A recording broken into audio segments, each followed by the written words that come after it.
মধ্যপ্রাচ্যে সামরিক উপস্থিতি বৃদ্ধি ও ইরান যুক্তরাষ্ট্রের মধ্যে সম্ভাব্য সংঘাতে উত্তেজনার মধ্যে কূটনৈতিক সংলাপ পুনরায় শুরু করার উদ্যোগ নিচ্ছে উভয় দেশ, যা অঞ্চলগুলোকে স্থিতিশীল রাখার ক্ষেত্রে গুরুত্বপূর্ণ পদক্ষেপ হিসেবে বিবেচিত হচ্ছে। আগামী 6 ফেব্রুয়ারি তুরস্কের ইস্তাম্বুলে ইরান ও যুক্তরাষ্ট্রের মধ্যে বৈঠক অনুষ্ঠিত হবার কথা রয়েছে। এতে ইরানের পররাষ্ট্রমন্ত্রী আব্বাস আরাকচি এবং যুক্তরাষ্ট্রের বিশেষ দূত স্টিভ উইটকফ অংশ নেবেন। সম্প্রতি ইরানের নিরাপত্তা বিষয়ক শীর্ষ কর্মকর্তা আলী লারিজানি জানিয়েছেন, পারমাণবিক আলোচনার কাঠামো অগ্রগতির দিকে রয়েছে এবং মার্কিন হামলার গুঞ্জন অযথা।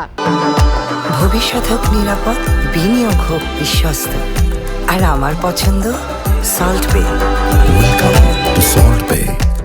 যুক্তরাষ্ট্রের প্রেসিডেন্ট ডোনাল্ড ট্রাম্পও বলছেন, ইরান যুক্তরাষ্ট্রের সঙ্গে যোগাযোগ শুরু করেছে। তবে ইরানের ইসলামী বিপ্লবের নেতা আয়াতুল্লাহ আলী খামেনি হুঁশিয়ারি দিয়েছেন যে যুক্তরাষ্ট্র যদি সামান্যতম সামরিক পদক্ষেপ নেয় তার জবাব কঠোর হবে। এর আগে পারমাণবিক চুক্তির শর্ত অনুযায়ী ইরান কিছু মার্কিন প্রস্তাব প্রত্যাখ্যান করেছে।